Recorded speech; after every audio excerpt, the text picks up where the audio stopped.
നമുക്കിന്ന് കുറച്ച് മാങ്ങ അച്ചാർ തയ്യാറാക്കാം. അപ്പോൾ കുറച്ച് മാങ്ങ നന്നായി മൂത്ത മാങ്ങയാണ്. അപ്പോൾ ഞാനത് കഴുകി എടുക്കുന്നുണ്ട്. കഴുകിയിട്ട് ഇതിൻ്റെ വെള്ളം പോകാൻ വേണ്ടി ഒരു അരിപ്പ പാത്രത്തിലാണ് ഇട്ട് വെക്കുന്നത്. കുറച്ച് സമയം കഴിയുമ്പോഴേക്കും അതിൻ്റെ വെള്ളമൊക്കെ നന്നായി പോയിട്ടുണ്ടായിരുന്നു. എങ്കിലും ചെറിയ വെള്ളത്തിൻ്റെ അംശം ഉള്ളത് ഞാൻ തുണി കൊണ്ട് തുടച്ച് കളയാണ്. ഈ അച്ചാർ ഇടുന്ന സമയത്ത് ഒട്ടും വെള്ളം ഇല്ലാതെ വേണം മാങ്ങയൊക്കെ നന്നായി തുടച്ചെടുക്കണം. നമ്മൾ ഉപയോഗിക്കുന്ന പാത്രം ഒക്കെ വെള്ളത്തിൻ്റെ ഒരു അംശം പോലും ഉണ്ടാവാൻ പാടില്ല. അപ്പോൾ ഞാൻ മാങ്ങയൊക്കെ തുടച്ചെടുത്തിട്ടുണ്ട്. ഒരു 2 കിലോ മാങ്ങക്കടുത്ത് ഏകദേശം ഉണ്ടാകും.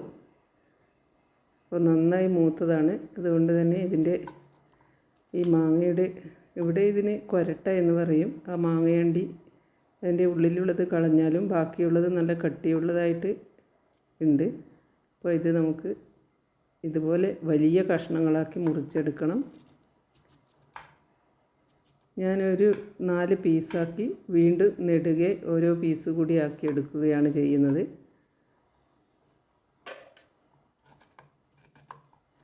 ഇതുപോലെ ബാക്കിയുള്ള മാങ്ങയും കൂടി കട്ട് ചെയ്തെടുക്കണം. കുറച്ച് കട്ടിയുണ്ട്. ഇതിൻ്റെ ഈ മാങ്ങക്ക് കൊരട്ട ആവാനുള്ള കട്ടി വന്നിട്ടുണ്ടായിരുന്നു. അതുകൊണ്ട് തന്നെ മുറിച്ചെടുക്കുന്ന സമയത്ത് കത്തി കൊണ്ട് വേഗം മുറിഞ്ഞ് കിട്ടുന്നില്ലായിരുന്നു.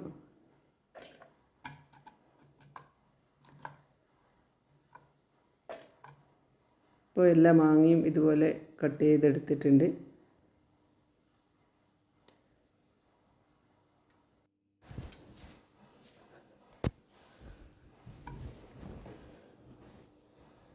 കുറച്ചുകൂടിയുള്ളത് ഞാൻ ഇതിൻ്റെ അണ്ടിയൊക്കെ എടുത്ത് കളഞ്ഞതാണ്. നമുക്ക് മാങ്ങ വലിയ കഷ്ണങ്ങളാക്കി മുറിച്ചൊരു പാത്രത്തിലെടുത്ത് വെച്ചു.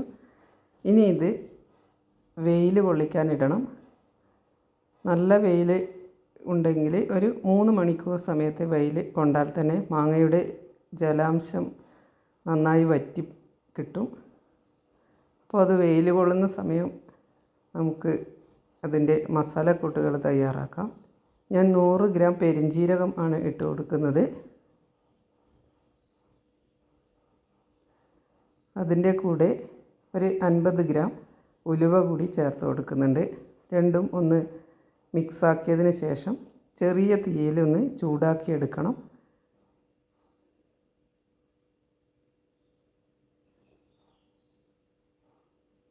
അപ്പോൾ ചെറിയ തീയിൽ നമുക്കിതൊന്ന് വറുത്തെടുക്കാം.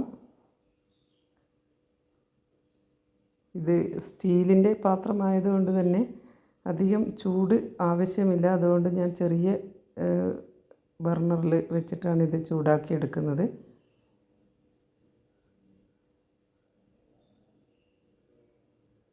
അപ്പോൾ നമ്മുടെ ഇതാ കാണുന്നില്ലേ, കളറൊക്കെ മാറി വന്നു. ഇനി നമുക്കിതൊന്ന് ഓഫാക്കിയിട്ട് ഇതൊന്ന് തണുക്കുന്നത് വരെ വെയിറ്റ് ചെയ്യാം.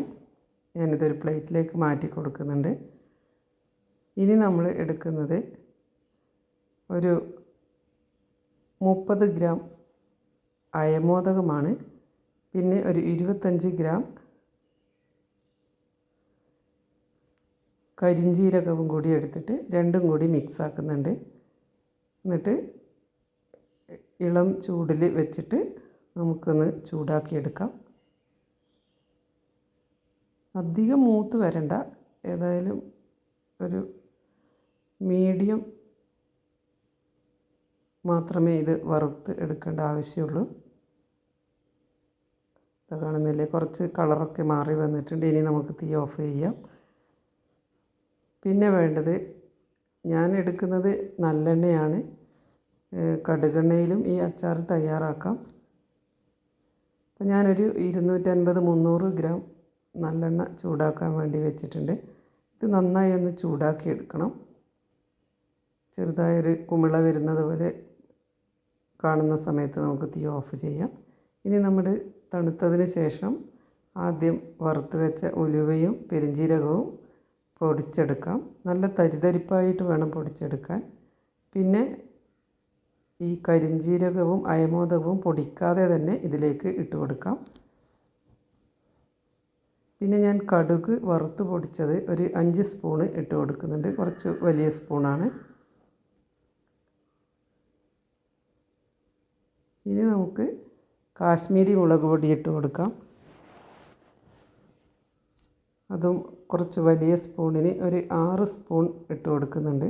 നമ്മുടെ എരിവിന് ആവശ്യത്തിന് നോക്കിയിട്ട് വേണം ഇട്ട് കൊടുക്കാൻ. പിന്നെ സാധാരണ മുളക് പൊടി എരിവിന് വേണ്ടിയിട്ട് അതും ഇട്ട് കൊടുക്കുന്നുണ്ട്. രണ്ടും ഏകദേശം തുല്യ അളവിലാണ് ചേർത്ത് കൊടുത്തത്. ഇനി നമുക്കിതൊന്ന് മിക്സ് ചെയ്തെടുക്കാം. പിന്നെ ഒരു 1/4 ടീസ്പൂൺ മഞ്ഞൾപ്പൊടിയും കൂടി ചേർത്ത് കൊടുത്തു. ഇനി വേണ്ടത് കായത്തിൻ്റെ പൊടിയാണ്. 3 സ്പൂൺ കായപ്പൊടി ഞാൻ ചേർത്ത് കൊടുക്കുന്നുണ്ട്.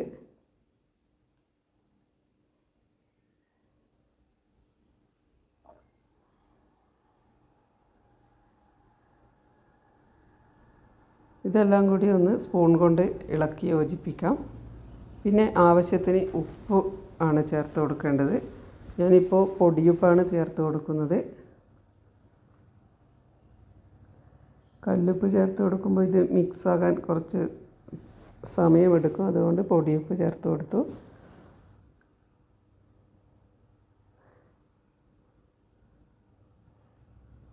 ഇനി ഇതിലേക്ക് ഈ ചൂടായ എണ്ണ തണുത്തതിന് ശേഷം ആണ് ഇതിലേക്ക് ഒഴിച്ചു കൊടുക്കുന്നത്. ഒഴിച്ചു കൊടുത്ത് ഈ മസാല നന്നായി ഒന്ന് മിക്സ് ചെയ്തെടുക്കാം. ഞാൻ ആദ്യം കുറച്ച് എണ്ണയെ ഒഴിച്ചു കൊടുത്തതുള്ളൂ. ബാക്കിയും കൂടി ഇതിലേക്ക് ചേർത്ത് കൊടുക്കുന്നുണ്ട്.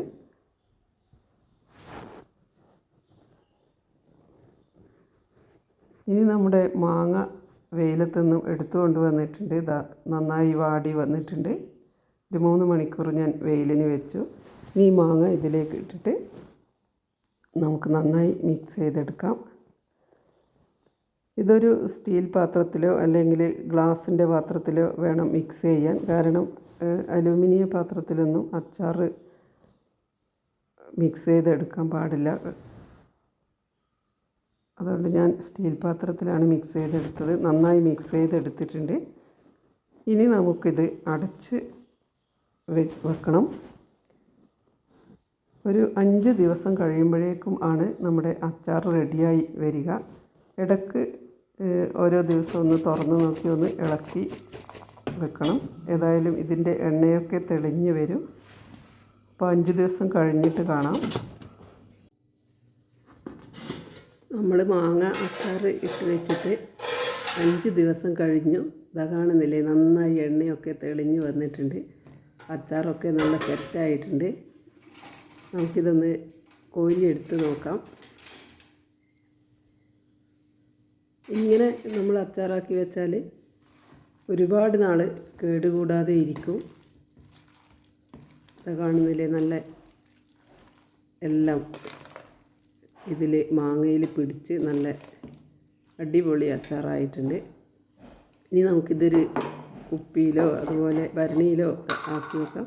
ഞാനിവിടെ 1 ലിറ്ററിൻ്റെ ഒരു കുപ്പിയുണ്ട്, അതിലേക്കാണ് ഇട്ട് വെക്കുന്നത്. ഈ കുപ്പി വെള്ളം ഒന്നും ഇല്ലാതെ തന്നെ നല്ല വെയിലിൽ ഞാൻ ഉണക്കി എടുത്ത് വെച്ചതാണ്. അപ്പോൾ നമുക്കിത് ഈ കുപ്പിയിലേക്ക് ഇട്ട് കൊടുക്കാം. അപ്പോൾ ഞാൻ അച്ചാറൊക്കെ കുപ്പിയിലേക്ക് ഇട്ട് കൊടുത്തിട്ടുണ്ട്.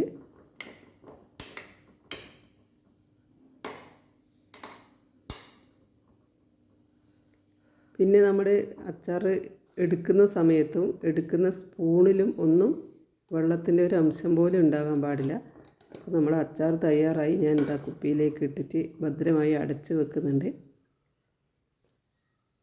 നിങ്ങൾ ഇതുപോലെ തയ്യാറാക്കി നോക്കണം.